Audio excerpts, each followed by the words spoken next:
Everyone, we are starting with Autacoids in this module. So now what are Autacoids? See, Autacoids are some substances that are released by some of the organs which have local action, which means if the substance or chemical is released by, let's say, kidney, it will have effect at kidney or its surrounding areas only, and these are non-specific in origin, which means these Autacoids can be secreted by any glands, let's say kidney, pancreas, thyroid, anyone can secrete this type of autocoids, and whenever they are secreted, they will act locally in that area only.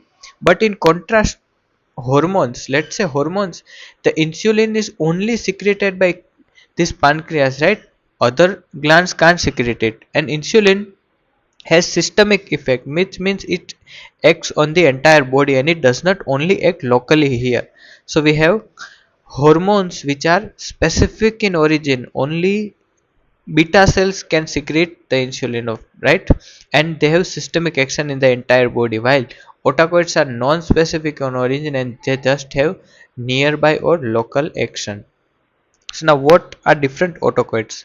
See, we have amines, lipid and peptide. In amines we have histamine and serotonin. In this lecture we are studying histamine in detail. Okay. In lipids we have prostaglandin and leukotrienes, and peptide we have angiotensin and bradykinin. So let's start about histamine. See, histamine act on its receptors. So there are four receptors, H1, H2, H3 and H4. Whenever histamine act on this receptor, there is different biological function or modifications in the body. So we have four receptors. Now we have to learn the location of where exactly these receptors are found in our body, right?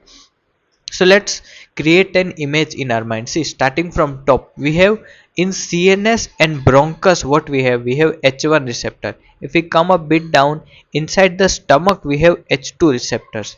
Now here this is a presynaptic neuron, this is a postsynaptic neuron, and in presynaptic neuron we have this H3 receptor which is called presynaptic autoreceptor. Now why it is called autoreceptor, that we'll learn, but you have to learn that H3 is what? Presynaptic receptor. H4 is present in WBC. So we have 4. Just remember this image and you will learn this entire 4 receptors. H1 CNS bronchus, a little bit down H2 stomach, H3 presynaptic and H4 are in WBC. So now let's learn some concepts. See, whenever there is more histamine in CNS, we feel wakefulness, and whenever histamine decreases, we feel sedation. Now how is this happening? See, whenever there is more histamine in CNS, what histamine does, it stimulates this H1 receptor which are present in CNS, and they promote wakefulness. So when histamine decreases, there is no one to stimulate this H1, so there is sedation in decreased histamine. In the same way, whenever there is more histamine, it acts on bronchus H1 receptor and cause vasoconstriction. So this is what allergic symptom. So histamine act on H1 receptor and is responsible for allergic symptoms, right? In H2, whenever there is more histamine, it secretes acid inside the stomach. So if we block H2 receptor over here by ranitidine or cimetidine, then histamine will not be able to act on H2, right? So there will be no acid secretion. So we use these drugs ranitidine and cimetidine here. In the same way, if you want to block H1, we have first and second generation drugs that we'll study in very much detail in this lecture. So these are first and second generation drug which will block H1 receptor. Now see, H3 receptor, we have completed H1 and H2, right? H3 is a complex one. See, in H3 what we have is, H3 is a presynaptic receptor, means whenever we stimulate this receptor by giving drug, there is decrease in histamine release. So this histamine will not be able to released whenever this H3 is stimulated, right? So this is a presynaptic or brake receptor, which means this act like braking, or it acts as a brake because histamine released is decreased, right? So we can use this somewhere. Where, see, before learning the use of it, let's study some basic about the agonist and antagonist. See, let's say this is a receptor, let's say this is a cell and it is having a receptor, this is a heart cell and it's a beta receptor.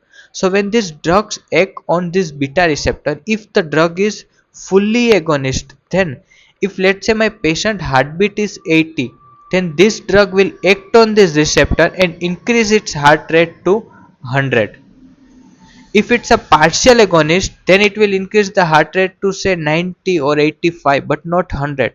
But if it's an antagonist, then it will not increase the heart rate, nor it will decrease. The heart rate will just stay 80. So there is no effect whenever there is antagonist. And why is this helpful? Because what antagonist is doing is it is simply blocking this receptor and not allowing this drug to not allowing this drug to act on its receptor and cause any different function. So it's simply blocking this receptor. Now if we have an inverse agonist, then my heart rate from 80 will decrease to 60. So agonist is increasing the function, right? And inverse agonist is decreasing the function. So in the same way here, if I give agonist, it will stimulate it and decrease the release of histamine. But if I give inverse agonist, then my function will be inverse of the normal function. Normal function is decrease in release and inverse will be increase in release, right? So this H3, see, this H3 inverse agonist, triptolysant and pitolisant, they are used to increase histamine in the CNS. See, we have a condition called narcolepsy. What happens in narcolepsy is that there is histamine decrease in CNS, and I want to increase in increase histamine in the CNS. So last we learned that in order to increase histamine, I need to give what? Inverse agonist. So these are the drugs triptolysant and pitolisant. They will increase histamine and there will be treatment for this narcolepsy thing, right? So this was about narcolepsy. See, now this histamine, as we all know, act on H1 receptor and cause allergic symptoms. So if I block this H1 receptor with, let's say, these drugs, then there are no allergy symptoms, right? So these drugs are what? H1 blockers, which are given for treatment of allergy. So we'll learn about H1 blockers in the upcoming slide. So first let's revise all the histamine receptors. See, H1 starting from top is on CNS and bronchus, H2 stomach, H3 is presynaptic, and H4 is on WBCs, and it is doing the job of chemotaxis, right? Now we will be studying H1 blockers, and what H1 blockers are doing. H1 blockers are decreasing allergy symptoms, right? So before studying H1 blockers, you have to know that this acetylcholine acts on muscarinic receptors and does this normal functions, right? So the receptor for acetylcholine is a muscarinic receptors. We'll learn this ahead. So now let's focus on H1 blockers. We have two class of drug, first generation and second generation H1 blockers. Now we have 8 to 9 drugs over here and 8 to 9, so total have 16 17 drugs over here. So we'll learn all these names in upcoming slide. Let's just see how they decrease allergic symptoms. See, the first generation and the second generation drugs, both of them, what they do is they block H1 receptors. So there is decrease in the allergy symptoms. So both of them can be given for the treatment of allergy. But the difference is that this H1 can cross blood brain barrier and they will block H1 in CNS also. And we know that when inside the CNS H1 is blocked, there is sedation, right? See, here I told you that whenever histamine decreases in CNS, then it will not stimulate this H1 in the CNS. So there is sedation. So these first generation drugs are causing sedation also. So both the generation are used for treatment of allergy, but the extra thing over here is they are causing sedation. Now this H1 first generation have another function. They also block muscarinic receptor, and I told you who acts on these muscarinic receptors, right? Acetylcholine. So acetylcholine will not be able to act on muscarinic receptor, so they are having anticholinergic action also, which are due to this action of first generation drugs. They are given in these four conditions also, where in all these four conditions what we want is acetylcholine should not act in muscarinic receptor and cause its function. So they are anticholinergic actions. So we are using this H1 generation in these 4 treatment. Now we'll study this 4 in detail how exactly is going, but here you just have to know that, see, first generation and second generation, they both block H1, so they are given for allergy. This guy is crossing the blood brain barrier and causing sedation, and another function is they are also blocking this M1 receptor, so they are blocking 3 things. Now if they are blocking these M receptors, then they will have some side effects also, right?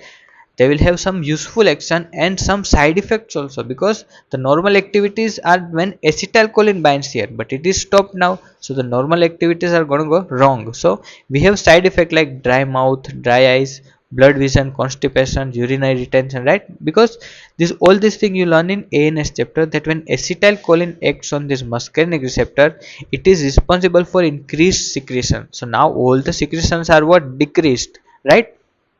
So this was pretty much. Now we'll study more about these four uses of acetylcholine. See, I told you acetylcholine acts on muscarinic receptor. This is the normal thing. Now first is Parkinsonism. See, what happens in Parkinsonism is that there is decrease in dopamine level. Why? Because the dopamine, this, let's say this is a dopamine receptor, then these dopamine receptors are blocked, so dopamine here cannot act on this receptor, so there is decreased dopamine or decreased dopamine function. So what we are doing is we are also decreasing this acetylcholine function, because in the brain there has to be balance between dopamine and acetylcholine. If the balance is disturbed, then you're going to get the disease. So what we are doing is we are blocking this M muscarinic receptors of acetylcholine also to decrease this ACH also, right? So the treatment here are anticholinergic drugs, or the these drugs, first generation drugs which act as anticholinergic drugs. Then in the same way, in this condition, acute muscular dystonia, there is the same thing, dopamine and acetylcholine balance is disturbed. Okay, everywhere it's the same. Now in common cold, you have to remember is that whenever you are having running nose and it is due to a viral etiology, then you give anticholinergics, but it's allergic, then you simply give antihistaminics or cetirizine. Done. So now let's learn all these drugs. See, there are a lot of drugs. We'll learn this entire drugs with the help of 2 images. Okay, we are not making any mnemonics, because you won't even remember that mnemonics are for which class of drugs, right? You'll forget those in exam, but if you see a image, you'll never forget these things in your entire lives. Okay, so we are, see, this is the image that you have to remember for H1 blockers. See what everything represent here. See, here you can see a pro magazine, right? From pro magazine we have promethazine. From the pen we have phenyramine and chlorphenyramine. From this we have 2 glass of water, so 2, it's di, and water it's hydra, so diphenhydramine dimethhydrinate. And from cycle we have cyclizine and cynarizine. So promethazine from promagazine, pen we have phenyramine, chlorphenyramine, 2 glasses of water, dihydra, and cyclizine, cynarizine. Done. So these were just the first generation drugs. Now second generation drug, you have to remember this image. See, there are 2 girls here, Laura and Deslora. So from Laura and Deslora we have loratadine and desloratadine. Now one of this girl is having pimples, a lot of pimples, so she is applying olive on her skin, and the olive comes in a AZ tin.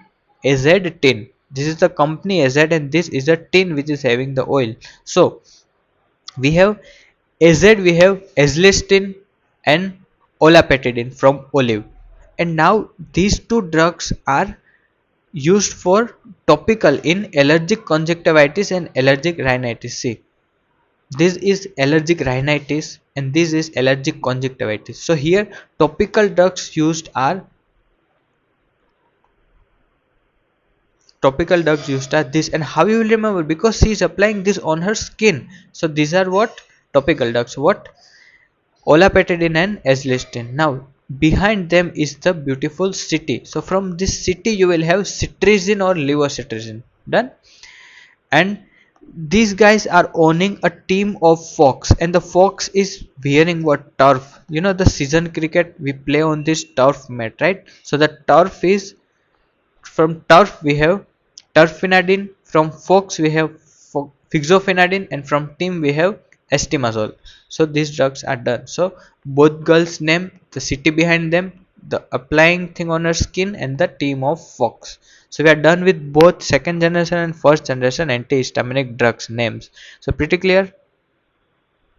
Done. So now the last topic over here is, see, this is a normal PQ, sorry, this is a normal QT interval, Q here and T here. Some drugs, what they do is they cause some ion disbalance and they increase the QT interval. This is prolonged QT interval in this cycle.